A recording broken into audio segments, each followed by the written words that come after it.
हरे कृष्ण। तो आज के अध्याय का नाम है विश्व रूप संदर्शन योग या विराट रूप का दर्शन। तो आज प्रत्यक्ष हमको इन शब्दों के माध्यम से, भगवान के शब्दों के माध्यम से, विशेषतः संजय के शब्दों के माध्यम से हम ये विराट रूप का दर्शन करने जा रहे हैं। क्यों संजय भी देख पा रहे हैं? क्योंकि उनको व्यास मुनि ने दिव्य दृष्टि दी थी, तभी तो वे जो कुरुक्षेत्र के युद्ध मैदान में जो कुछ घटित हो रहा था, जो कुछ बातें हो रही थी, सब कुछ वो देख पा रहे थे और वो नैरेट कर रहे थे धृतराष्ट्र को। बराबर है ना? तो इसलिए इस विराट रूप का दर्शन किसने किसने किया? प्रमुखतः अर्जुन ने और संजय ने। इन दोनों ने संपूर्ण विराट रूप का दर्शन किया। साथ ही साथ अनेक देवता, ऋषि गण, इवन असुर गण, ये भी आकाश में उस समय उपस्थित थे और उन्होंने भी इस रूप का दर्शन किया है। बाकी सामान्य लोग, दुर्योधन और कर्ण और अनेक सैनिक वहां पर थे, उनको किसी को भी इस रूप का दर्शन नहीं हुआ है। ठीक है? तो ऐसा ये विराट रूप का हम आज इसके बारे में वर्णन पढ़ेंगे, जो ऐसा वर्णन है कि हमारे आंखों के सामने आ जाता है ये रूप। तो चलिए, बहुत ही अद्भुत ऐसा ये आज का अध्याय है। अर्जुन उवाच मदनुग्रहाय परमं गुह्यम अध्यात्म संजितं यत्त्वयोक्तं वचस्तेन मोहोऽयं विगतो मम। अर्जुन ने कहा, आपने जिन अत्यंत गुह्य आध्यात्मिक विषयों का मुझे उपदेश दिया है, उसे सुनकर अब मेरा मोह दूर हो गया है ना? तो अर्जुन का तो मोह दूर हो गया, वो स्वयं बोल रहे हैं। ठीक है? अब क्योंकि उन्होंने 10वें अध्याय में ही 12वें श्लोक में बोला था, परम ब्रह्म परम धाम पवित्रम परमम भवान, है ना? तो वो मान गए थे कि भगवान ही है, वो परम ब्रह्म है। सब कुछ वो मान गए थे, उनके मन में अब कोई शंका है ही नहीं। हाँ, तो ये यहाँ पर भी क्लियर कर रहे हैं कि मेरा मोह अब दूर हो गया है। तो तात्पर्य में श्रीला प्रभुपाद बोलते हैं, श्रीला प्रभुपाद की जय। सॉरी, मैंने आज मंगलाचरण नहीं किया है, वो कर लेती हूँ मैं। हाँ, उसके पहले ही मैंने अध्याय को शुरुआत किया गलती से। ओम नमो भगवते वासुदेवाय। ओम नमो भगवते वासुदेवाय। ओम नमो भगवते वासुदेवाय। ओम अज्ञानतिमिरान्धस्य ज्ञानाञ्जनशलाकया चक्षुरुन्मिलितं येन तस्मै श्रीगुरवे नमः। श्रीचैतन्यमनोभीष्टं स्थापितं येन भूतले स्वयं रूपः कदा मह्यं ददाति स्वपदान्तिकं। वन्देऽहं श्रीगुरो श्रीयुतपदकमलं श्रीगुरुन् वैष्णवांश्च श्रीरूपं साग्रजातं सहगण रघुनाथान्वितं तं सजीवं साद्वैतं सावधूतं परिजनसहितं कृष्णचैतन्यदेवं श्रीराधा कृष्णपादान् सहगण ललिता श्रीविशाखान्वितांश्च। हे कृष्ण करुणा सिन्धु दीनबन्धु जगत्पते गोपेश गोपिका कान्त श्री राधा कान्त नमोस्तुते। तप्त कांचन गौरांगी राधे वृंदावनेश्वरी वृषभानुसुते देवी प्रणमामि हरिप्रिये। नमो विष्णुपदाय कृष्णपृष्ठाय भूतले श्रीमते भक्ति वेदांत स्वामी इति नामिने। नमस्ते सारस्वती देवे गौरवाणी प्रचारिणे निर्विशेषाय शून्यवादी पाश्चात्य देशतारिणी। जय श्री कृष्ण चैतन्य प्रभो नित्यानंदा श्री अद्वैत गदाधर श्रीवासादि गौर भक्त वृंदा। हरे कृष्णा कृष्ण कृष्ण हरे हरे, हरे रामा राम राम हरे हरे। हरे कृष्णा सभी को। तो इस प्रकार यहाँ पर हम देखते हैं, शुरुआत में ही अर्जुन बोल रहे हैं कि मेरा मोह संपूर्ण दूर हो गया है। ठीक है। तो तात्पर्य में श्रीला प्रभुपाद बता रहे हैं, श्रीला प्रभुपाद की जय। अब जहां तक अर्जुन की बात है, उसका कहना है कि उसका मोह दूर हो गया है। इसका अर्थ यह हुआ कि वह कृष्ण को अपना मित्र स्वरूप सामान्य मनुष्य नहीं मानता, अपितु उन्हें प्रत्येक वस्तु का कारण मानता है। सर्व कारण कारणम ये मानता है अभी अर्जुन, किंतु अब वह यह सोचता है कि भले ही वह कृष्ण को हर एक वस्तु का कारण मान ले, किंतु दूसरे लोग तो नहीं मानेंगे, बराबर ना।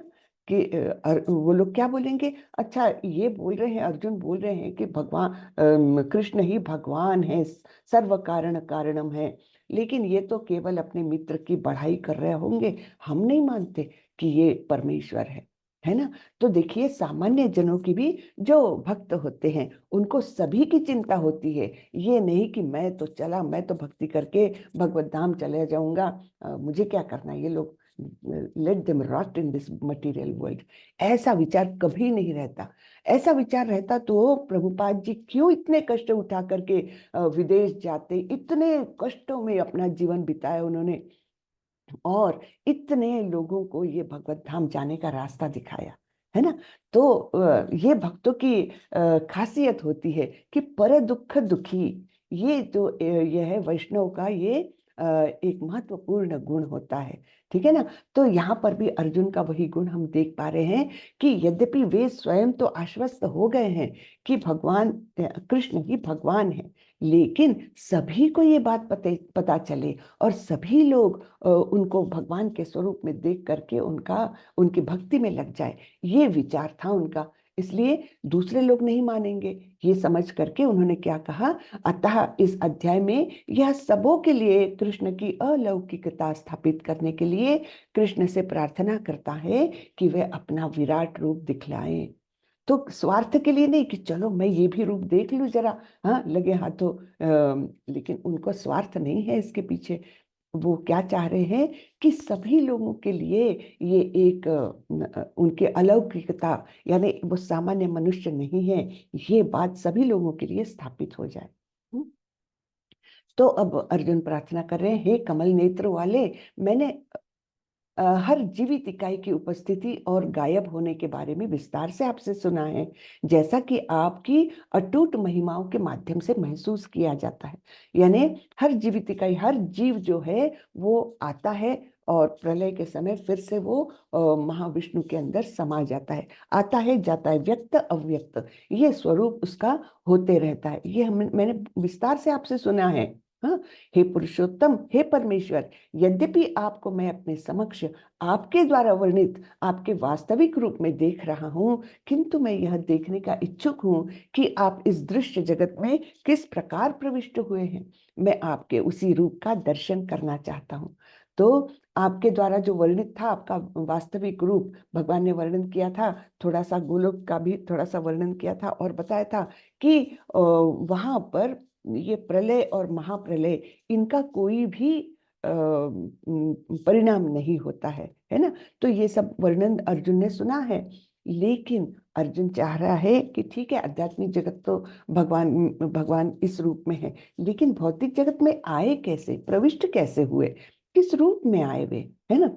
हे प्रभु, हे योगेश्वर, यदि आप सोचते हैं कि मैं आपके विश्व रूप को देखने में समर्थ हो सकता हूँ, तो कृपा करके मुझे अपना असीम विश्व रूप दिखलाइए। यहाँ विनती कर रहे हैं अर्जुन। तो यहाँ पर प्रश्न है कि अर्जुन ने भगवान कृष्ण से विश्व रूप दिखलाने के लिए क्यों कहा। हम्म?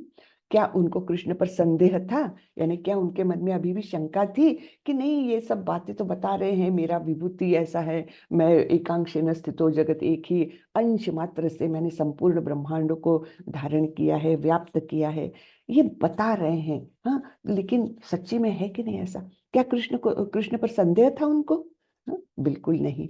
क्या वे खुद को खास मान रहे थे कि मैं, चलो देखो मैं कितना खास हूँ, हाँ, तो चलो ये भी रूप दिखा दीजिए जरा, हाँ, ऐसी कोई भावना थी उनके मन में? बिल्कुल नहीं। तो लोगों को समझाने के लिए, जो सोचेंगे कि कृष्ण एक साधारण व्यक्ति है, उनके लिए अर्जुन ये बोल रहे हैं, है ना। तो इन तीनों कारणों में से सही कारण कौन सा है कि ये सामान्य लोगों की भलाई के लिए अर्जुन कृष्ण से ये विनती कर रहे हैं कि आप कृपा करके मुझे आपका विश्व रूप दर्शन कराइए।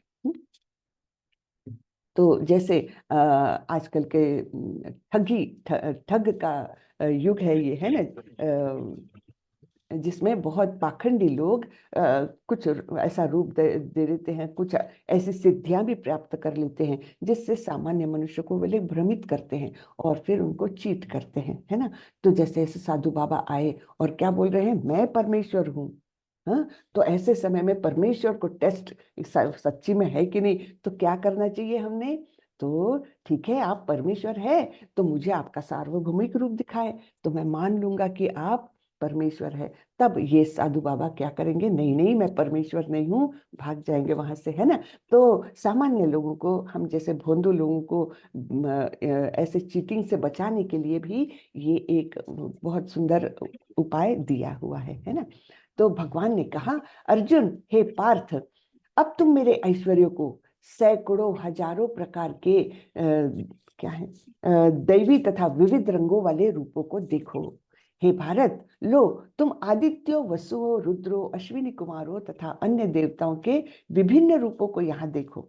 तुम ऐसे अनेक आश्चर्यमय रूपों को देखो जिन्हें पहले किसी ने ना तो कभी देखा है ना सुना है। तो अभी भगवान विश्व रूप दिखाने के लिए तैयार है। मतलब पहले थोड़ा सा वर्णन करते हैं ना, चलो मैं अब तुमको ये दिखाने वाला हूँ। तो ये वर्णन भगवान कर रहे हैं। हे अर्जुन, तुम जो भी देखना चाहो उसे तत्क्षण मेरे इस शरीर में देखो। तुम इस समय तथा भविष्य में भी जो भी देखना चाहते हो उसको यह विश्व रूप दिखाने वाला है। यहाँ पर एक ही स्थान पर चर अचर सब कुछ है। तो ऐसा ये विलक्षण रूप होगा जहां पर आप इच्छा करो कि मुझे ये देखना है, हाँ, कि अभी अमेरिका में व्हाइट हाउस के अंदर क्या हो रहा है, तत्क्षण आप देख सकोगे। ये मतलब अद्भुत ऐसा ये रूप जो है ऐसा भगवान दिखाने जा रहे हैं। लेकिन भगवान बोलते हैं, किंतु तुम मुझे अपनी इन आंखों से नहीं देख सकते, अतः मैं तुम्हें दिव्य आंखें दे रहा हूं, अब मेरे योग ऐश्वर्य को देखो। तो सामान्य आंखें हमारी कितनी त्रुटिपूर्ण इंद्रिया है ना।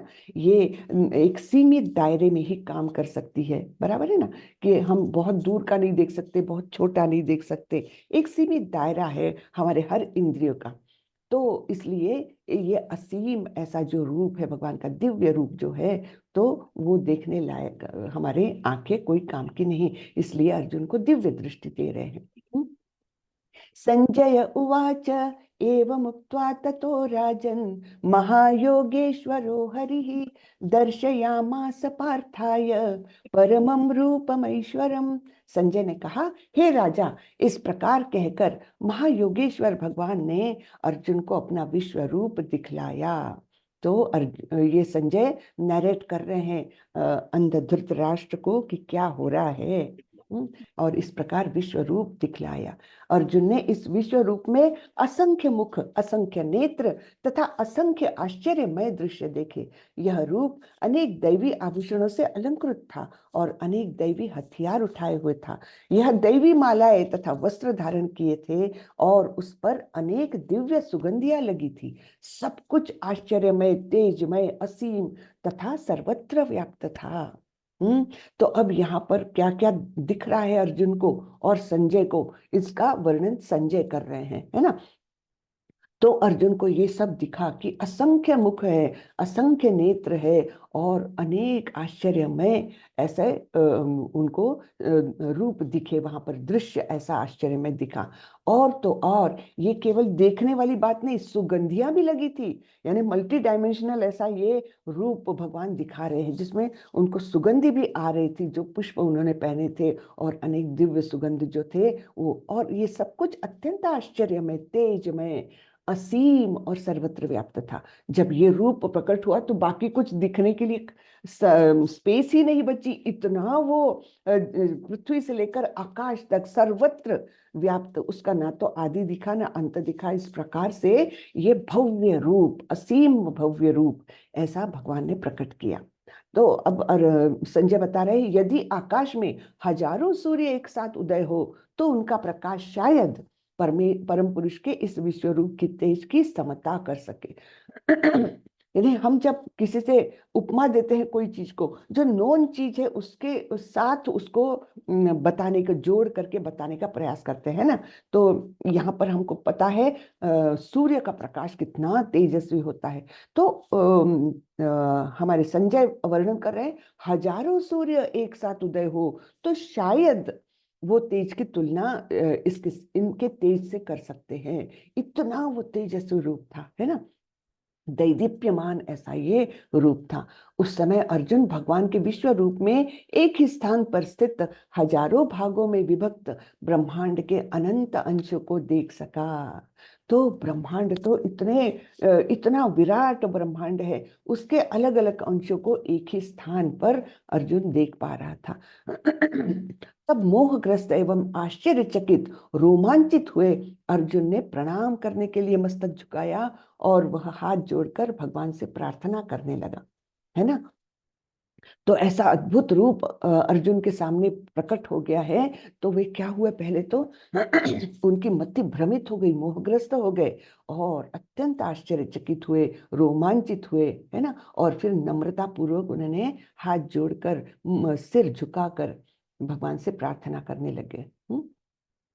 तो ये अर्जुन के मन में अब अनेक अनेक प्रकार के भाव उत्पन्न होने वाले हैं। ठीक है, अर्जुन ने कहा, हे भगवान कृष्ण, मैं आपके शरीर में सारे देवताओं तथा अन्य विविध जीवों को एकत्र देख रहा हूँ।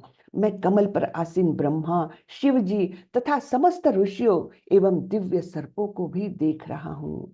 तो यहाँ पर हम देख सकते हैं कि क्या बताया जा रहा है, ब्रह्मा, शिव जी और सारे देवता ये भगवान के अंग स्वरूप है, अंश स्वरूप है। ये यहाँ पर बिल्कुल स्पष्ट हो जाता है कि ब्रह्मा जी और शिव जी जैसे महान देवता भी जो है वो भगवान के अंग स्वरूप है या अंश स्वरूप है। हे विश्वेश्वर, हे विश्व रूप, मैं आपके शरीर में अनेकानेक हाथ, पेट, मुंह तथा आंखें देख रहा हूँ जो सर्वत्र फैले हैं और जिनका अंत नहीं है। आप में न तो अंत दिखता है, न मध्य और न आदि। कहाँ से शुरुआत हुआ, कहाँ मध्य है, कहाँ अंत है, कोई सीमा नहीं उस दृश्य को, है ना। उनके रूप में कोई बिगिनिंग और एंड है ही नहीं, ना मध्य है ना। ऐसा ये दृश्य जिसमें अनेक अनेक हाथ, यानी क्या, यानी सारे ही जीवों को वे अपने अंगों में धारण किए हुए हैं, ये विश्व रूप, है ना। तो सारे जीव जो है वो उनके ही शरीर में है एक्चुअली। आपके रूप को उसके चकाचौंध के कारण देख पाना कठिन है, क्योंकि वह प्रज्वलित अग्नि की भांति अथवा सूर्य के अपार प्रकाश की भांति चारों ओर फैल रहा है। तो भी मैं इस तेजोमय रूप को सर्वत्र देख रहा हूँ, जो अनेक मुकुटों, गदाओं तथा चक्रों से विभूषित है। तो जैसे कि संजय ने भी वर्णन किया कि हजारों सूर्यों का तेज शायद उसकी तुलना कर सके, वैसे ही अर्जुन भी बोल रहा है कि बहुत चकाचौंध है ये, हाँ, चकाचौंध कर देने वाला प्रकाश है। फिर भी मैं इस तेजस्वी प्रकाश में भी अनेक मुकुट, ये गदा, चक्र इत्यादि सब देख पा रहा हूँ। आप परम आद्य ज्ञेय वस्तु है। आप इस ब्रह्मांड के परम आधार अर्थात आश्रय हैं।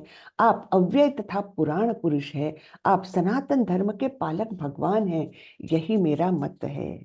तो जो अर्जुन ने 10वें अध्याय में ही भगवान को समझ लिया था कि परम ब्रह्म, परम धामम, पवित्रम परमम भवान, ये सब जो समझ लिया है, वही यहाँ पर भी अर्जुन बोल रहे हैं कि आप ही इस ब्रह्मांड के आधार, आश्रय है ना। आप ही अव्यय, अव्यय यानी जो जिनका नाश नहीं होता, शाश्वत, हाँ? और पुराण पुरुष है, सबसे आदि पुरुष आप ही है। आप सनातन धर्म के पालक भगवान हैं। यही मेरा मत है। आप आदि, मध्य तथा अंत से रहित है। आपका यश अनंत है। आपकी असंख्य भुजाएं हैं और सूर्य चंद्रमा आपकी आंखें हैं। मैं आपके मुख से प्रज्वलित अग्नि निकलते और आपके तेज से इस संपूर्ण ब्रह्मांड को जलाते हुए देख रहा हूं। यानी विनाशकारी रूप भगवान का है ना। भगवान ही सृष्टा भी है, सृष्टिकर्ता है और पालन करता भी है, और उसका नाश करने वाले भी भगवान ही है। तो ये अर्जुन देख पा रहे हैं कि आपके मुख से ऐसी प्रज्वलित अग्नि निकल रही है कि जिसमें ब्रह्मांड पूरा जल रहा है। हम्म। यद्यपि आप एक है, किंतु आप आकाश तथा सारे लोकों एवं उनके बीच के समस्त आकाश में व्याप्त है। हे महापुरुष, आपके इस अद्भुत तथा भयानक रूप को देखकर सारे लोक भयभीत है। सारे लोक, हाँ। तो तीनों लोक, जहां पर ऊपर के उसमें देवताओं का वास है, नीचे असुरों का वास है, सारे ही लोक ये भयभीत है। देवों का सारा समूह आपकी शरण ले रहा है और आप में प्रवेश कर रहा है। उनमें से कुछ अत्यंत भयभीत होकर हाथ जोड़े आपकी प्रार्थना कर रहे हैं। महर्षियों तथा सिद्धों के समूह कल्याण हो कहकर वैदिक स्तोत्रों का पाठ करते हुए आपकी स्तुति कर रहे हैं। तो ये सब लोग, देवता लोग, महर्षि लोग, सिद्ध, ये सब जो दिव्य पुरुष होते हैं, वे भी इस रूप को देख पा रहे थे।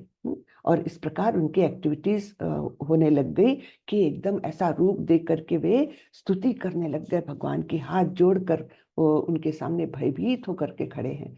हे महाबाहु, आपके इस अनेक मुख, नेत्र, बाहु, जांग, पांव, पेट तथा भयानक दांतों वाले विराट रूप को देखकर देवता गण सहित सभी लोग अत्यंत विचलित है, और उन्हीं की तरह मैं भी हूं। यानी अर्जुन के मन के भाव देखिए कैसे बदल रहे हैं। पहले तो वो भ्रमित हो गए ऐसा रूप देख करके, आश्चर्यचकित हो गए थे, रोमांचित हो गए थे। अब यहाँ पर भयभीत भी हो रही, तो ना ये भयानक रूप देखकर, बड़े बड़े दांत है जिसमें अग्नि निकल करके ब्रह्मांड को जला रही है। हाँ। तो हे सर्वव्यापी विष्णु, नाना ज्योतिर्मय रंगों से युक्त आपको आकाश का स्पर्श करते, मुख फैलाए तथा बड़ी बड़ी चमकीली चमकती आंखें निकाले देखकर भय से मेरा मन विचलित है। मैं न तो धैर्य धारण कर पा रहा हूं और न ही मानसिक संतुलन रख पा रहा हूं। हाँ। तो इस प्रकार से अर्जुन के मन में देखो अनेक भाव प्रकट हो रहे हैं, विचलित हो रहे हैं, भयभीत हो रहे हैं, और उनका धैर्य खत्म हो रहा है। धृतराष्ट्र के सारे पुत्र अपने समस्त सहायकारों के सहित तथा भीष्म, द्रोण, कर्ण एवं हमारे प्रमुख योद्धा भी आपके विकराल मुख में प्रवेश कर रहे हैं। तो ऐसा एक मुख है जहां पर ये सारे योद्धा प्रवेश करते हुए अर्जुन को दिख रहे हैं। जिस प्रकार नदियों की अनेक तरंग, नहीं, उनमें से कुछ के शिरों को तो मैं आपके दांतों के बीच चूर्णित हुआ देख रहा हूं। तो वे खींचे जा रहे हैं और वो चबाए जा रहे हैं, चूर्ण हो रहा है उनका। यानी क्या, पूर्णतः वो मृत्यु की तरफ जा रहे हैं और उनका मृत्यु हो रहा है दांतों के बीच चूर्णित होकर के। जिस प्रकार नदियों की अनेक तरंगे समुद्र में प्रवेश करती है, उसी प्रकार ये समस्त महान योद्धा भी आपके प्रज्वलित मुखों में प्रवेश कर रहे हैं। तो जो बड़े बड़े योद्धा सबको देख पा रहे थे अर्जुन, हाँ, भीष्म, द्रोण और कौरवों के सारे पक्षों के सारे 100 पुत्र, धृतराष्ट्र के और अपने पक्ष के भी, यानी पांडवों के पक्ष के भी महान महान योद्धा उनमें जाते हुए अर्जुन देख पा रहा था, और वो मुख उनको चबा चबा करके चूर्णित कर रहा था। हाँ। तो इस प्रकार से ये जैसे नदी का प्रवाह जाता है समुद्र की ओर, वैसे ही ये सारे खींचे जा रहे थे उस भयानक मुख के अंदर। अब भगवान ने कहा, हाँ, ये तो सब अर्जुन का वर्णन आया। फिर अब भगवान ने कहा, समस्त जगतों को विनष्ट करने वाला काल मैं हूं, और मैं यहाँ समस्त लोगों का विनाश करने के लिए आया हूं। तुम्हारे अर्थात पांडवों के सिवाय दोनों पक्षों के सारे योद्धा मारे जाएंगे। तो अर्जुन ने पूछा कि ये भयानक रूप, ये आप कौन हो, कौन से रूप में ये मुझे दिखाई दे रहे हो जिसके मुख में सारे योद्धा खींचे जा रहे हैं। तब भगवान बता रहे, कालो अस्मि, यानी मैं काल हूं जो संपूर्ण सभी लोगों का विनाश कर सकता हूं। और यहाँ पर मैं सब योद्धाओं को उनका विनाश करने के लिए आया हूं। यानी क्या, कि पापी लोगों का विनाश करने के लिए भगवान ने वो युद्ध करवाया था। अन्यथा कई लोग बोलते हैं ना कि कुरुक्षेत्र का युद्ध ये भगवान ने क्यों करवाया, अगर वो सर्वशक्तिमान थे तो युद्ध अवॉइड कर सकते थे। है ना? क्यों इतनी हिंसा करने की क्या जरूरत पड़ गई भगवान को? यहाँ पर उत्तर मिलता है कि ये सभी लोगों का विनाश करने के लिए ही ये युद्ध हुआ था। क्यों? क्योंकि पाप का घड़ा बहुत ज्यादा भर गया था, है ना? पृथ्वी पर भार होने लगा था पाप का, और इसलिए ये कुरुक्षेत्र का युद्ध भगवान ने नियोजित करके लड़ा। यद्यपि भगवान ने बहुत चांसेस दिए दुर्योधन को, है ना, कि हर बार ये समझाने की कोशिश की कि तुम अन्याय कर रहे हो। शांति दूत बनकर स्वयं भगवान गए थे दुर्योधन के पास, लेकिन और बोला था कि चलो तुम पूरा राज्य नहीं, आधा ही सही, उतना ही दे दो। दुर्योधन नहीं माना। बोला अच्छा, आधा राज्य नहीं, 5 गांव ही सही दे दो 5 लोगों को। फिर भी नहीं। और दुर्योधन ने मकरूर से क्या कहा? मैं तो उनको सुई की नोक पर आने लायक जमीन भी नहीं दूंगा। हाँ, तब भगवान समझ गए कि ये तो मानने वाला नहीं है, है ना? तो इसके लिए तो युद्ध ही आवश्यक है। और तो और दुर्योधन ने इतनी ज्यादा धृष्टता की कि अपने सैनिकों को बोला इसको बंदी बना लो। और तब भगवान क्रोधित हुए थे, और उन्होंने आंशिक विश्व रूप, आंशिक विराट रूप दुर्योधन को भी दिखाया था। अब देखिए, जो भक्त होता है वो समझ जाता है कि ये कोई सामान्य व्यक्ति नहीं है। लेकिन दुर्योधन की मति तो इतनी मारी गई थी कि वो क्या बोले, अरे ये तो कोई जादूगर के समान कुछ खेल दिखा रहा है, जाओ उसको बंदी बना लो। तब भीष्म द्रोण इन्होंने मध्यस्थी करके दुर्योधन को समझाया था, तुम क्या ये पागलपन करने जा रहे हो? ये स्वयं भगवान है और तुम उनको बंदी बनाने की बात कर रहे हो। इस प्रकार से उसको रोका था, दुर्योधन को। ठीक है ना? तो ये विराट रूप जो है, ये आंशिक स्तर पर दुर्योधन को भी दिखाया गया था। और तो और छोटे से रूप में ब्रह्मांडों का स्वरूप दिखाने के लिए यशोदा मैया को भी दिखाया था भगवान ने, है ना? जब उन्होंने एकदम छोटे से बालक थे, उन्होंने मिट्टी खाई थी, और बलराम जी ने आकर के यशोदा मैया को बताया कि देखो, कान्हा ने मिट्टी खाई है। तो अपने हमारे कृष्ण तो, कान्हा तो क्या, मुंह बंद करके मैंने नहीं मिट्टी खाई। हाँ, तो यशोदा मैया बोली अच्छा, मिट्टी नहीं खाई तो मुंह खोल के दिखाओ। तो किया, और वहां पर क्या दर्शन दिया? ब्रह्मांडों का दर्शन कराया अपनी मैया को। और मैया क्या समझ रही है, मेरी ही तबीयत शायद खराब है, मुझे कुछ भ्रम हो रहा है, जो मैं ये सब कुछ देख पा रही हूँ, है ना? तो ये कभी नहीं समझी मैया कि यही भगवान है। ये उनका वात्सल्य प्रेम ऐसा प्रगाढ़ था कि वो कभी समझ ही नहीं पाई कि ये जो हमारे आंगन में खेलने वाला छोटा सा बालक है, वो वास्तव में कौन है? स्वयं भगवान है, संपूर्ण ब्रह्मांडों का पालन करता, सृजन करता, है ना, विनाश करता भी वो है। ये नन्हा सा बालक, ये कभी नहीं समझ पाई मैया, है ना? फिर यहाँ पर भगवान बता रहे हैं कि कालो अस्मि, समस्त जगतों को विनष्ट करने वाला काल मैं हूँ, और मैं यहाँ समस्त लोगों का विनाश करने के लिए आया हूँ। तुम्हारे अर्थात पांडवों के सिवाय दोनों पक्षों के सारे योद्धा मारे जाएंगे। तस्मात् उत्तिष्ठ यशो लभस्व, जित्वा शत्रुन् भुक्ष राज्यं समृद्धं, मयैवैते निहता पूर्वमेव, निमित्त मात्रं भव सव्यसाचिन्। अतः उठो, लड़ने के लिए तैयार हो, और यश अर्जित करो, अपने शत्रुओं को जीतकर संपन्न राज्य का भोग करो। ये सब मेरे द्वारा पहले ही मारे जा चुके हैं, और हे सव्यसाची, तुम तो युद्ध में केवल निमित्त मात्र हो सकते हो। ये बहुत ही महत्वपूर्ण श्लोक है। तो जब भगवान कोई चीज इच्छा करते हैं, तो वो तत्क्षण वो इच्छा पूरी होनी ही होनी है। अब ये हम पर डिपेंड करता है कि हम उस इच्छा के पूरक काम करते हैं कि अपोज करते हैं उसको, है ना? तो यहाँ पर भगवान क्या बोल रहे हैं कि ये लोग तो मेरे द्वारा पहले ही मारे जा चुके हैं, यानी इन सबकी मृत्यु निश्चित है। अब ये सारा श्रेय मैं तुमको देना चाह रहा हूं, तुम केवल निमित्त मात्र हो। ये सब काम तो मैंने कर ही दिया है, तुमको केवल निमित्त मात्र बना रहा हूं। यानी क्या, भगवान सारा श्रेय अपने भक्तों को देना चाहते हैं। करने वाले तो वो है, लेकिन श्रेय देना चाहते हैं अपने भक्तों को। एक उदाहरण के तौर पर, जो हमारा इतना विशाल मंदिर बना है मैंगलोर में, है ना, ये तो भगवान की इच्छा है कि वो तो होना ही है, मंदिर में मंदिर निर्माण होना ही है, लेकिन हम हमारा उसमें सहकार्य है कि हम अपने अलग थलग बैठे हैं। ये हम अपने पर डिपेंड करता है ना। हम अपना दे देकर हम कितनी लक्ष्मी दे सकते हैं, जितनी भी दे, लेकिन ये सहयोग हुआ भगवान के कार्य में, और भगवान बड़े प्रसन्न होते हैं ऐसे कार्यों से कि मेरे कार्यों में अनुकूल रूप से ये जुड़ने का प्रयास कर रहा है व्यक्ति, तो भगवान बड़े प्रसन्न होते हैं। हम नहीं देंगे लक्ष्मी तब भी काम तो होना ही है, क्योंकि ये भगवान की इच्छा है ना। तो इसलिए हमने अपनी लक्ष्मी को ऐसे कार्यों में जरूर जोड़ना है।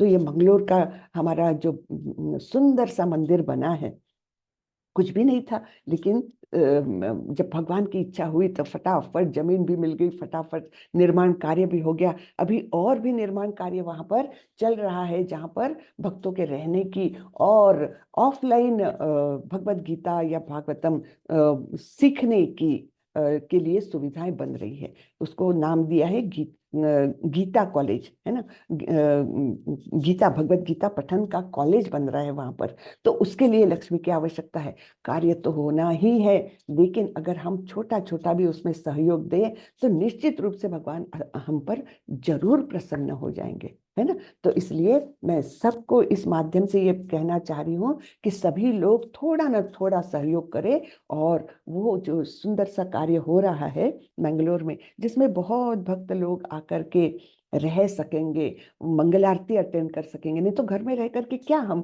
जाते हैं क्या कभी मंदिर? सवेरे सवेरे उठ करके कि 3 बजे उठ करके जा रहे हैं मंदिर, दूर दूर रहते हैं मंदिर, लेकिन वहाँ ऐसी सुविधाएं बन रही है। वहीं रहिए, मंगल आरती अटेंड करिए, दिन भर का कार्यक्रम अटेंड करिए, भगवान से प्रत्यक्ष उनकी सेवा का मौका मिलेगा, अध्ययन का मौका मिलेगा वहीं पर रह करके। तो ये सब कार्य हो रहा है, और उसमें हमने सबने थोड़ा ना थोड़ा सहयोग देना चाहिए। भगवान प्रसन्न होंगे हम पर, है ना। हमारी लक्ष्मी का सहयोग उसमें जाएगा तो निश्चित रूप से भगवान प्रसन्न होंगे। तो ये भगवान क्या बोल रहे हैं? निमित्त मात्रम भव सव्यसाची। हम्म। तो अर्जुन को बोल रहे हैं तुम तो युद्ध में इतने निपुण हो, सव्यसाची यानी युद्ध में निपुण। हाँ, तो तुम निमित्त मात्र बनो, इनको सबको तो मैंने पहले ही मार दिया है। द्रोणं च भीष्मं च जयद्रथं च कर्णं तथान्यानपि योधवीरान् मया हतास्तवं जहि मा व्यथिष्ठा युद्धस्व जेतासि रणे सपत्नान्। भगवान इतने कृपालु होते हैं कि वह भक्तों को इसका श्रेय देते हैं। यानी केवल निमित्त मात्र बन करके तुम युद्ध में सहयोग करो, सब काम तो मैंने पहले ही कर दिया है। हाँ, द्रोण भीष्म जयद्रथ कर्ण तथा अन्य महान योद्धा पहले ही मेरे द्वारा मारे जा चुके हैं, अतः उनका वध करो और तनिक भी विचलित ना हो। तुम केवल युद्ध करो, युद्ध में तुम अपने शत्रुओं को परास्त करोगे। तो भगवान पहले ही प्रेडिक्ट कर रहे हैं, तुमको डरने की कोई आवश्यकता ही नहीं है। तुम्हारा विजय तो निश्चित है, क्योंकि मैंने इन सबको मार दिया है। तो तुम अब उनका वध करो जो केवल प्रकट रूप में है। संजय ने धृतराष्ट्र से कहा, हे राजा, भगवान के मुख से इन वचनों को सुनकर कांपते हुए अर्जुन ने हाथ जोड़कर उन्हें बारंबार नमस्कार किया। फिर उसने भयभीत होकर अवरुद्ध स्वर में कृष्ण से इस प्रकार कहा। अर्जुन ने कहा, हे ऋषिकेश, आपके नाम के श्रवण से संसार हर्षित होता है और सभी लोग आपके प्रति अनुरक्त होते हैं। यद्यपि सिद्ध पुरुष आपको नमस्कार करते हैं, किंतु असुर गण भयभीत है और इधर उधर भाग रहे हैं। यह ठीक ही हुआ। हे महात्मा, आप ब्रह्मा से भी बढ़कर है, आप आदि सृष्टा है, तो फिर आपको सादर नमस्कार क्यों न करे। हे अनंत, हे देवेश, हे जगन निवास, आप परम स्रोत, अक्षर, कारणों के कारण तथा इस भौतिक जगत के परे हैं। आप आदि देव, सनातन पुरुष तथा इस दृश्य जगत के परम आश्रय हैं। आप सब कुछ जानने वाले हैं और आप ही सब कुछ है जो जानने योग्य है। आप भौतिक गुणों से परे परम आश्रय हैं। हे अनंत रूप, यह संपूर्ण दृश्य जगत आपसे व्याप्त है। तो इस प्रकार से अर्जुन अभी उनके दिव्य रूप का दर्शन करके और उनकी बातें सुन करके अब एक प्रकार से इतने रोमांचित, भयभीत सब कुछ है, तो इस प्रकार से वे प्रार्थना कर रहे हैं। ये सब प्रार्थनाएं हैं अर्जुन की। आपको अपना मित्र मानते हुए मैंने हठपूर्वक आपको हे कृष्ण, हे यादव, हे सखा जैसे संबोधनों से पुकारा है, क्योंकि मैं आपकी महिमा को नहीं जानता था। मैंने मूर्खतावश या प्रेमवश जो कुछ भी किया है, कृपया उसके लिए मुझे क्षमा कर दे। यही नहीं, मैंने कई बार आराम करते समय, एक साथ लेटे हुए या साथ साथ खाते या बैठे हुए, कभी अकेले तो कभी अनेक मित्रों के समक्ष आपका अनादर भी किया है। हे अच्युत, मेरे इन समस्त अपराधों को क्षमा करे। है ना। जब अर्जुन को पता चला कि ये मेरा कोई सामान्य मित्र नहीं है, ये सामान्य मनुष्य नहीं है, और उनको याद आ रहा कि मैंने तो इनके साथ ऐसे कभी कभी मित्रता के दृष्टि से मैंने उनको हे सखा, हे कृष्ण, इधर आओ, ये करो, वो करो, है ना, ऐसे हम बोलते हैं ना हमारे मित्रों को। तो इस प्रकार से मैंने आपको पुकारा है, कभी एक साथ लेटे हुए, कभी आराम करते हुए, कभी मित्रों के सामने या कभी अकेले में भी आपका थोड़ा सा अनादर भी किया है। ऐसे हम मित्रता से करते हैं ना, मजाक कर लेते हैं। तो ये अर्जुन ने भी किया है, और ये सब याद करके उनको बड़ा ही मन में ग्लानि हो रही है, और वे उनकी क्षमा मांग रहे हैं। पहले कभी न देखे गए आपके विराट रूप का दर्शन करके मैं पुलकित हो रहा हूँ, किंतु साथ ही मेरा मन भयभीत हो रहा है। अतः आप मुझ पर कृपा करें, और हे देवेश, हे जगन निवास, अपना पुरुषोत्तम भगवत स्वरूप पुनः दिखाए। तो ये वो स्वरूप जो देख करके अर्जुन के मन में इतनी भावनाएं आ रही थी, और अंततः वो केवल भयभीत था, और इसलिए वो क्या बोल रहा है कि मैं बहुत भयभीत हूँ, अब इस रूप को हटाइए और अपना सौम्य रूप मेरे सामने प्रकट करें। है ना, नहीं तो मेरे मेरे मन का भय जा नहीं रहा है। हे विराट रूप, हे सहस्त्र भुज भगवान, मैं आपके मुकुटधारी चतुर्भुज रूप का दर्शन करना चाहता हूँ, जिसमें आप अपने चारों हाथों में शंख, चक्र, गदा तथा पद्म धारण किए हुए हो। मैं उसी रूप को देखने की इच्छा करता हूँ। और इसके बाद हे भगवान बोल रहे हैं, हे कुरुश्रेष्ठ, तुमसे पूर्व मेरे इस विश्व रूप को किसी ने नहीं देखा, क्योंकि मैं न तो वेदाध्ययन के द्वारा, न यज्ञ, दान, पुण्य या कठिन तपस्या के द्वारा इस रूप में, इस संसार में देखा जा सकता हूँ। ठीक है। तो भगवान ये स्पष्ट करे। अब हमको थोड़ा सा फिर से पीछे जाना है। अब अर्जुन ने ये चतुर्भुज रूप देखने की इच्छा क्यों जाहिर की? उन्होंने विराट रूप तो देख लिया, और शुरुआत में तो वही बोला था कि मुझे आपका विराट रूप का दर्शन कराओ, जिससे आप इस भौतिक जगत में प्रकट हुए हो। फिर अभी चतुर्भुज रूप भी दिखाने की क्या मतलब उनको क्यों ऐसा लगा कि ये रूप भी मैं देख लूं? इसका कारण ये है, बड़ा ही अच्छा सुंदर कारण दिया है हमारे आचार्यों ने, कि देखिए, भौतिक जगत का प्राकट्य तो भगवान ने किया, ये स्पष्ट हो गया। अब सारे देवी देवता उनके शरीर में दिख रहे हैं, और फिर सौम्य रूप तो पहले था ही, उसके बाद भी दिखने वाला है। लेकिन कई लोग जो है ना, वे चतुर्भुज रूप की पूजा करते हैं। तो वो लोग क्या कहेंगे, हाँ ठीक है भाई, भौतिक जगत में उनका प्राकट्य ऐसा है और वो द्विभुज रूप में रहते हैं, ठीक है, लेकिन फिर भी हमारे जो नारायण है ना, चतुर्भुज वाले नारायण, वो सर्वश्रेष्ठ है। मैं नहीं मानता कि वही कि भगवान मतलब कृष्ण ही चतुर्भुज रूप भी धारण कर सकते। लोग नहीं मानते, तो वो चतुर्भुज को श्रेष्ठ मानते हैं। तो ऐसे लोगों को भी स्पष्ट करने के लिए कि कृष्ण ही उनके सारे रूपों के उद्गम है। सारे रूपों के उद्गम स्थान कौन है? स्वयं द्विभुज रूपधारी कृष्ण ही सभी रूपों के उद्गम है। ये स्पष्ट कराने के लिए कि नारायण, ये रूप भी, चतुर्भुज रूप भी भगवान से ही प्रकट होता है। इसलिए अर्जुन ने रूप देखने की इच्छा जाहिर की, कि किसी के मन में कोई शंका ही न रहे। तो इस प्रकार से भगवान क्या बोल रहे हैं कि ये जो मैंने तुमको विश्व रूप दिखाया, ये किसी और ने कभी नहीं देखा, किसी के लिए मैंने प्रकट नहीं किया। हाँ, और ये ना तो वेदाध्ययन के द्वारा, न किसी यज्ञ, दान, पुण्य इत्यादि के द्वारा ये किसी को दिखाई दे सकता है। तुम मेरे भयानक रूप को देखकर अत्यंत विचलित एवं मोहित हो गए हो। अब इसे समाप्त करता हूँ। हे मेरे भक्त, तुम समस्त चिंताओं से पुनः मुक्त हो जाओ।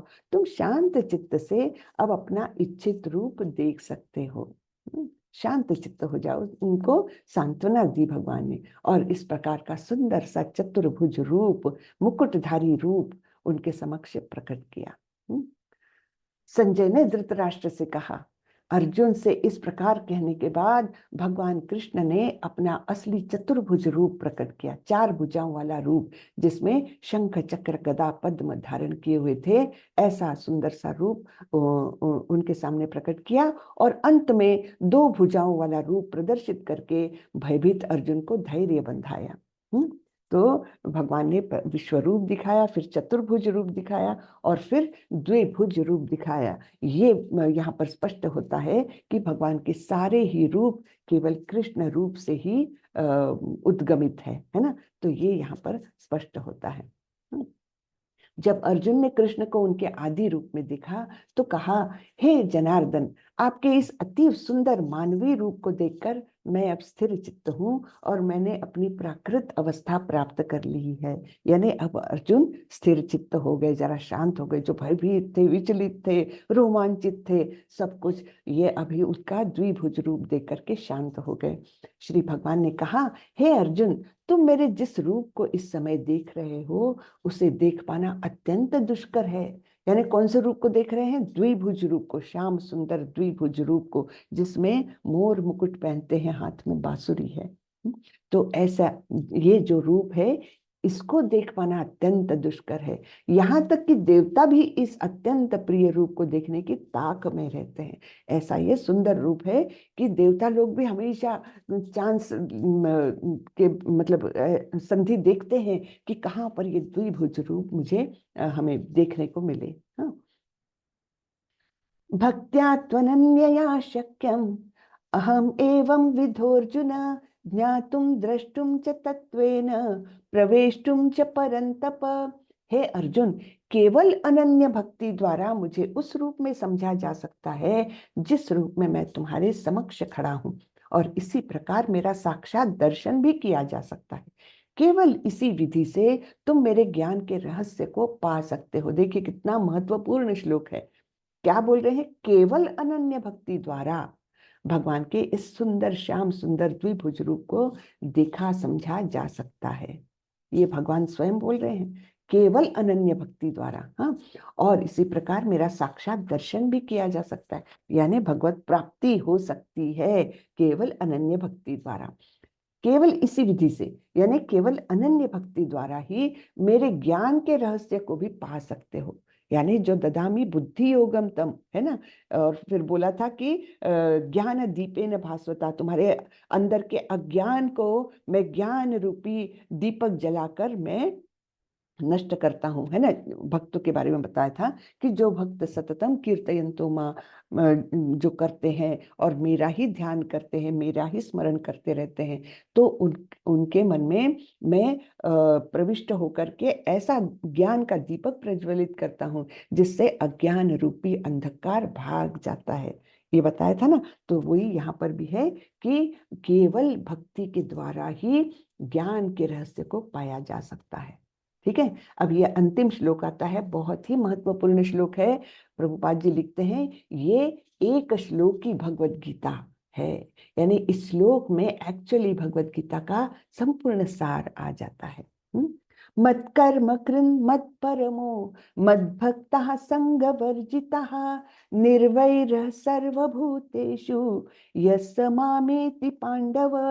हे अर्जुन, जो व्यक्ति सकाम कर्मों तथा मनोधर्म के कल्मश से मुक्त होकर मेरी शुद्ध भक्ति में तत्पर रहता है, जो मेरे लिए ही कर्म करता है, जो मुझे ही जीवन लक्ष्य समझता है और जो प्रत्येक जीव से मैत्री भाव रखता है, वह निश्चय ही मुझे प्राप्त करता है। ठीक है। तो यहाँ पर 5 बातें भगवान ने बताई। कौन सी? जो व्यक्ति सकाम कर्मों तथा मनोधर्म के कल्मश से मुक्त है, ठीक है, मेरी शुद्ध भक्ति में तत्पर रहता है, मेरे लिए ही कर्म करता है, मुझे ही जीवन लक्ष्य समझता है और प्रत्येक जीव से मैत्री भाव रखता है। 5 पॉइंट्स है ये, है ना। तो ये भी एक सूत्र के रूप में हम देख सकते हैं कि किस प्रकार भगवान की प्राप्ति के लिए हमने हमारे जीवन को मोल्ड करना है ना, बदलना है। तो हमको एक तो सभी सकाम कर्म की कुछ ना कुछ प्राप्ति की इच्छा लेकर जो हम काम करते हैं उससे मुक्त होना है। मनोधर्म यानी अपने क्या बोलते हैं, कल्पना के माध्यम से हम अगर भगवान कोई चीज हासिल करना चाह रहे या भगवत प्राप्ति भी करना चाह रहे, लोग करते हैं ना कि हम तो ध्यान लगाते हैं एक बिंदु पर और उसी से हमको नारायण प्राप्त हो जाएंगे। ये सब जो है ये मनोधर्म के कल्मश है। हाँ, तो ये कल्मश बोला है, ये हमारे मेंटल स्पेक्यूलेशन जिसे कहते हैं, तो उनसे मुक्त होना है। फिर शुद्ध भक्ति, शुद्ध भक्ति यानी अहेतु की अप्रतिहता, यानी किसी भी हेतु के बिना और किसी भी खंड के बिना को बिना रुके ऐसे भक्ति में तत्पर है। सारे कर्म ही भगवान के लिए करता है, जो कुछ कर्म करेंगे भगवान के लिए है ना, तो यानी भगवान को संतुष्ट करने के लिए, भगवान को प्रसन्नता देने के लिए सारे कर्म उसके ऐसे ही रहेंगे। अनुकूल से संकल्पो, है ना, तो भगवान के अनुकूल, भगवान को प्रसन्नता देने वाले ऐसा ही कर्म करने का संकल्प जो लेता है, जो मुझे ही जीवन लक्ष्य समझता है। तो जीवन का हमको जीवन सफलता कब है, जब हम भगवत प्राप्ति करेंगे। तो लक्ष्य क्या है हमारा, भगवत प्राप्ति, ये होना चाहिए। और जो प्रत्येक जीव से मैत्री भाव रखता है, यानी वो हर जीव के अंदर परमात्मा स्वरूप में जो बैठा हूँ उसका वो दर्शन कर सकता है, इसलिए समभाव है, मैत्री भाव है ना, तो वह निश्चय ही मुझे प्राप्त करता है। बड़ी ही सुंदर बात है ना। तो ये श्लोक आप लोग जरूर कंठस्थ करें। किसी को बोलना है ये श्लोक, रिसाइट करना है तो करिए अच्छे से, सुंदरता से। कौन करेंगे, हैंड रेस करें। अंतिम श्लोक है इस अध्याय का। कोई नहीं, कोई इच्छुक नहीं है इतना सुंदर श्लोक रिसाइट करने के लिए। जी हरे मिनल, कृष्ण माता जी। हाँ जी बताइए। हरे कृष्ण माता जी। हाँ जी सुधीर प्रभु बोलिए। मैं रिसाइड करूं? हाँ जी करिए अ, करिए। मत कर्म कर मतम परमो मद भक्त संग वर्जिता निर्वैर सर्वभूतेषु यसा मामेति पांडवा। ठीक ठीक प्रभु, धन्यवाद प्रभु। मीनल माता जी आप करें। जय श्री कृष्ण हरे कृष्ण माता जी। हरे वंदन प्रणाम। कृष्ण जी। मत्कर्म कृन्म मत्परमो मद्भक्त संगवर्जितः निर्वैर सर्वभूतेषु यः स मामेति Pandava. Hare good good, Krishna. Very good, very good माता जी। एस के त्रिवेदी प्रभु।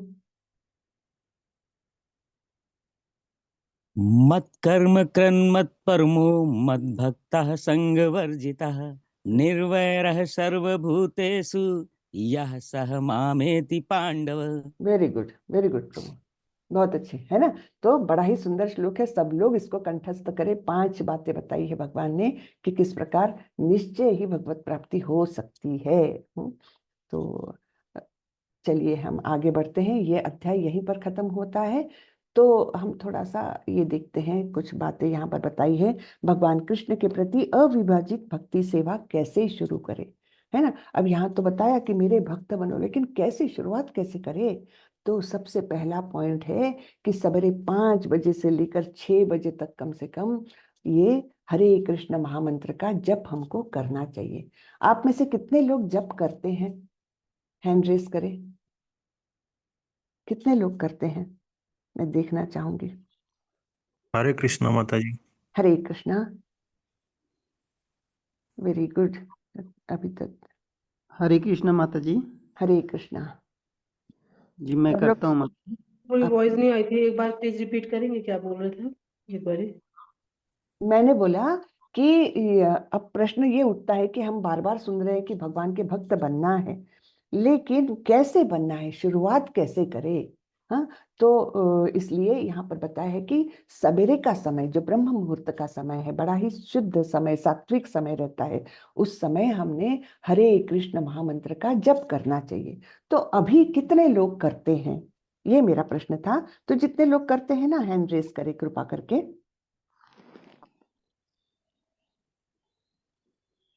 हरे कृष्ण सभी लोग करें जो जो करते हैं। तो जो बच्चे हैं उनसे मैं कुछ निवेदन करूंगी, सभी लोग करें।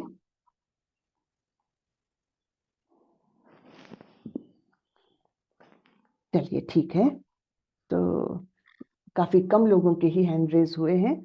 तो जो नहीं करते हैं उनके लिए मेरा यही निवेदन है कि देखिए, ये मंत्र जो है ये कोई सामान्य मंत्र नहीं है, ये महामंत्र है, जिसको स्वयं चैतन्य महाप्रभु, जो कृष्ण के अवतार थे, है ना, स्वयं कृष्ण थे वे, उन्होंने इस कलयुग में हमारा उद्धार करने के हेतु ये महामंत्र हमको दिया है ना। तो शास्त्र में आता है, हरेर नाम हरेर नाम हरेर नामैव केवलम, कलौ नास्ति एव नास्ति गतिर अन्यथा। यानी क्या कि इस झगड़ालू युग में, कली युग यानी क्या, झगड़ों का युग है ये। यहाँ पर सब लोग अत्यंत विचलित रहते हैं और हम लोग अत्यंत मंद गति मंदमती है। हाँ, क्योंकि हाँ, हाँ, आप लोगों को अगर पिछले लोगों के बारे में कुछ पता हो तो वो लोग कितने, उनकी स्मृति तीव्र रहती थी। एक बार में सुन करके, जैसे व्यास देव ने एक बार में भागवतम बोला और शुक मुनि ने वो सुना और उनको कंठस्थ हो गया। तो इस प्रकार की अद्भुत स्मृति उन लोगों के पास थी, बहुत अद्भुत बुद्धि थी उन लोगों के पास। और हम लोग कैसे हैं, हमको लिखित रूप में भी सामने रहे, उसको 100 बार भी पढ़े तो भी एक श्लोक याद नहीं होता है हमको। तो हमारी कितनी दुर्गति है एक्चुअली हमारी सभी दृष्टि से। तो ऐसा ये कलयुग है जो, जहाँ पर झगड़े सतत है, विचलन सतत है, और ये सब हमारी त्रुटियां हैं, हम अल्पायु है, ये सब देख करके भगवान को हम पर दया आती है। और वे स्वयं आकर के हमको ये महामंत्र देकर गए कि बस तुमसे और कुछ नहीं होता है, तो ये महामंत्र लो और इसका जप करो तुम। हाँ, इसी से हमारा शुद्धिकरण होता है। हमारी आत्मा पर जो कलमश चढ़ा हुआ है अनेक अनेक अनेक योनियों का, वो कलमश दूर होता है। तो इसलिए इस महामंत्र का जप, ये एक, इसको कोई पर्याय है ही नहीं। हाँ, अगर भगवत प्राप्ति की आप इच्छा रखते हो, अगर अपने आप को शुद्ध बनाना चाहते हो, तो इसको कोई पर्याय नहीं है, दूसरा कुछ कोई उपाय नहीं है। हाँ, तो कलौ नास्ति एव नास्ति एव नास्ति एव गतिरन्यथा, कि हरि का नाम, हरि का नाम, हरि का नाम, ये एक ही रास्ता है, उसके सिवा कोई रास्ता नहीं, कोई रास्ता नहीं, कोई रास्ता नहीं। बार बार, 3 बार दोनों बातें बोली गई है हमारे शास्त्रों में, है ना। तो इसलिए इसका महत्व हम सबने जानना चाहिए। और जब तो वैसे कभी भी कर सकते हैं, लेकिन सबसे लाभदायक समय ये सवेरे का समय होता है, जहाँ पर जिस समय के सारे वातावरण में ही सात्विक गुण भरा रहता है, और उस समय हम शांति से बैठकर अगर जप करते हैं तो निश्चित रूप से उसको एक फोर्स मिलता है, और उसकी प्रगाढ़ता जो है, शुद्धता जो है, वो बढ़ जाती है। हाँ? बाकी समय कैसा, सब भागदौड़ का समय है। दिन के समय में आप ऑफिस जाएंगे तो रजोगुण से ग्रसित रहेंगे, शाम का समय तमोगुण का होता है, तो उस समय भी प्रभाव नहीं होता इस महामंत्र का। करने को तो करना चाहिए, कोई भी समय कर सकते हैं, लेकिन प्रभावशाली अगर आपको जप करना है तो सवेरे का ही समय होता है। इसलिए मैं सभी से बहुत रिक्वेस्ट करती हूँ कि इस महामंत्र को अपना लीजिए। इसके लिए करना क्या है, एक को माला खरीद लीजिए, कोई भी 108 मनके की माला चलती है, कोई भी इसकी चलेगी, प्लास्टिक की भी चलेगी, लकड़ी की भी चलेगी, कांच की भी चलेगी, कोई भी चलेगी। ऐसा नहीं है जरूरी कि तुलसी माला ही ले। तुलसी माला तो तब लेते हैं जब आप थोड़ी शुद्धिकरण के बाद वो ली जाती है। यानी क्या कि प्याज लहसुन का सेवन बंद, और चाय कॉफी का सेवन बंद, और तामसिक बाकी जो चीजें होती है सब बंद जब होता है, और 4 रेगुलेटरी प्रिंसिपल्स जो है हमारे नियामक सिद्धांत, उनका अनुपालन होता है, तब कहीं जाकर के हम तुलसी माला लेने के लायक बनते हैं। ठीक है, तो लेकिन आप कोई भी माला से शुरू करिए, 108 बार करिए, तो एक आपका एक माला हो गई। और इस प्रकार से ये जप करना चाहिए, हरे कृष्ण कृष्ण कृष्ण हरे हरे, हरे राम राम राम हरे हरे, है ना। अपने मुंह से बोलिए, अपने कानों से सुनिए, बस इतनी ही क्रिया है। अब आप बोलोगे हम जब जप करने बैठते हैं ना, तब क्या होता है, अनेक विचार आते हैं। वो जरूर आएंगे, जरूर आएंगे वो, लेकिन धीरे धीरे धीरे प्रयास करते करते हम अपने मन को वश में कर सकते हैं। निश्चित रूप से कर सकते हैं। और तब वो विचार आने बंद हो जाएंगे, आते भी है तो आप उसको दुर्लक्षित करना सीख जाएंगे। और तब बड़ी ही शांति से आप जप कर सकेंगे। लेकिन ऐसा है कि अगर आप स्टार्ट ही नहीं करोगे तब तो फिर ये स्थिति आएगी ही नहीं। इसलिए स्टार्ट करिए। शुरू में तकलीफ होगी, जरूर होगी, सभी को होती है, लेकिन धीरे धीरे धीरे आपका मन शांत होगा और बड़ा ही शुद्ध ये जप आपका हो सकेगा। तो ऐसे इस प्रकार से आपको भक्ति की शुरुआत करनी है। ठीक है। तो आपको सबको मेरी रिक्वेस्ट है कि जो नहीं कर रहे हैं अभी जप, तो वो कम से कम एक माला का जप करना चालू कर दे। 7-8 मिनट से ज्यादा नहीं लगेगा समय। तो उतने 7-8 मिनट आप अपना अपना जीवन सुधारने के लिए दे रहे हैं। हाँ, तो उतना जरूर से करिए। हरे कृष्णा। ठीक है। फिर ये बताया है कि शुद्ध भक्ति की शुरुआत कैसे कर सकते हैं। ये भौतिक चीजों से दूरी बना करके। ये नहीं कि पैसा पैसा पैसा सोचे जा रहे, ये नहीं कि मोबाइल पर कुछ तो भी अनसन कुछ तो भी रील्स देख रहे हैं और टाइम पास कर रहे हैं। टाइम बहुत ही मूल्यवान है। टाइम एक सेकंड गया हुआ, वो सेकंड आपके जीवन में दोबारा कभी भी नहीं आ सकता। इस बात को समझ करके हर क्षण का उपयोग करना हमने सीखना चाहिए।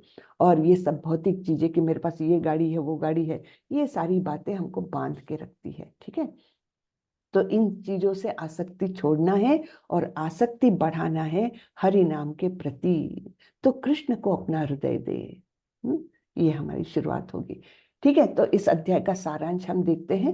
सब लोग हैंड्स डाउन कर सकते हैं। धन्यवाद सभी को जो जो करते हैं। उनको मेरा बहुत अभिनंदन और धन्यवाद भी कि आप लोग सभी इस मार्ग पर चल पड़े हैं। है ना। हम सभी लोग चल तो पड़े हैं। अब धीरे धीरे अपनी अपनी शक्ति के अनुसार, अपनी अपनी दृढ़ता के अनुसार जो कुछ हम साध्य करेंगे करेंगे। लेकिन अभी कम से कम हमने पहला कदम तो निश्चित रूप से रख लिया है। ठीक है। तो अर्जुन कृष्ण से अपने सार्वभौमिक रूप को दिखाने का अनुरोध करते हैं। फिर भगवान कृष्ण अपने सार्वभौमिक रूप का वर्णन करते हैं।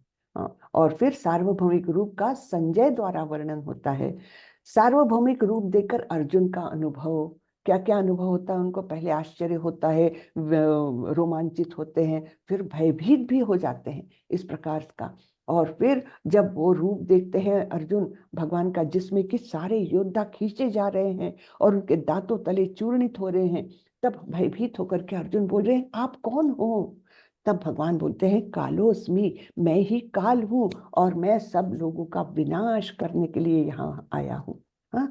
फिर अर्जुन प्रार्थना करते हैं, हाँ, क्षमा मांगते हैं उनसे कि मैंने आपको केवल मित्र मान करके आपको हे सखा, हे यादव, हे कृष्ण इत्यादि नामों से पुकारा। कभी आपके साथ एक साथ खाना खाया, एक साथ सोया, और कभी कभी मित्रों की उपस्थिति में या उनके अनुपस्थिति में भी आपका अनादर भी किया। इन सब बातों के लिए मुझे क्षमा करे। है ना। ऐसे अर्जुन बहुत सुंदर प्रार्थना करते हैं। और फिर भगवान बताते हैं कि कृष्ण को देखने के लिए शुद्ध भक्ति की जरूरत है। भक्त्या त्वनन्या शक्यम, केवल भक्ति के माध्यम से मुझे इस रूप में देखा समझा जा सकता है। और फिर शुद्ध भक्ति के लिए 5 बातें अंतिम श्लोक में बहुत ही सुंदर बताई है। कौन से। मत कर्म कृन मत परमो मद भक्ता संग वर्जिता निर्वैरः सर्वभूतेषु यस्य मामेति पांडव। तो ऐसा व्यक्ति मेरे पास आ सकता है जो इन 5 बातों को अपनाता है। हाँ। तो ये सब हमने इस अध्याय में देखा। बहुत सुंदर अध्याय है ये। है ना। तो स्वामी प्रभुपाद के कुछ शब्द हम देखते हैं। श्रीला प्रभुपाद की जय। सारांश यह है कि कृष्ण ने अपने क्षण भंगुर विश्व रूप के साथ साथ काल रूप, जो सब कुछ भक्षण करने वाला है, और यहाँ तक कि चतुर्भुज विष्णु रूप को भी दिखलाया। इस तरह कृष्ण इन समस्त स्वरूपों के उद्गम है। ऐसा नहीं है कि वे आदि विश्व रूप या विष्णु की ही अभिव्यक्ति है, वे समस्त रूपों के उद्गम है। तो ये इस अध्याय से हमको बिल्कुल क्लियर हो जाता है कि जितने भी भगवान के रूप है, अद्भुत रूप है, असंख्य रूप है, उन सारों का उद्गम कौन है। कृष्ण स्वयं है ना। भक्त के लिए कृष्ण का कोई अन्य रूप उतना महत्वपूर्ण नहीं जितना कि मूल 2 भुजी श्याम सुंदर रूप। तो भक्त कौन से रूप से आकृष्ट होते हैं? उनके ना तो चतुर्भुज रूप से, ना ही उनके विश्व रूप से आकर्षित होते हैं। उनको तो उनका श्याम सुंदर द्विभुज रूप ही प्रिय होता है भक्तों को, है ना। ब्रह्म संहिता में कहा गया है कि जो प्रेम या भक्ति भाव से कृष्ण के श्याम सुंदर रूप के प्रति आसक्त है, वे सदैव उन्हें हृदय में देख सकते हैं और कुछ भी नहीं देख सकते। तो ब्रह्म संहिता में कहा गया है, प्रेमाञ्जनच्छुरित भक्ति विलोचनेन सन्तः सदैव हृदयेषु विलोकयन्ति यं श्याम सुन्दरमचिन्त्य गुणस्वरूपं गोविंदमादिपुरुषं तमहं भजामि। ब्रह्मा जी स्तुति कर रहे हैं भगवान की, और वे बोलते हैं कि इस प्रकार से जो जिन्होंने प्रेम का अंजन अपने आंखों में लगाया है, ऐसे जो भक्त है उनको ये श्याम सुंदर रूप के प्रति वो अत्यंत आसक्त होते हैं और हमेशा अपने हृदय के अंदर इसी रूप का वे दर्शन करते रहते हैं।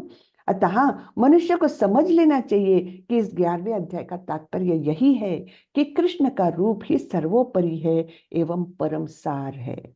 तो कृष्ण का द्विभुज श्याम सुंदर रूप ही सर्वोपरि है, सर्वोत्कृष्ट है।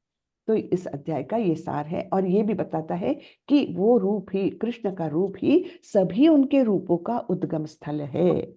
ठीक है। हरे कृष्णा। हरे कृष्णा। हरे कृष्णा। हरे कृष्ण माता जी, सादर प्रणाम। सादर प्रणाम। कुछ माता जी जिज्ञासाएं हैं। जी जी।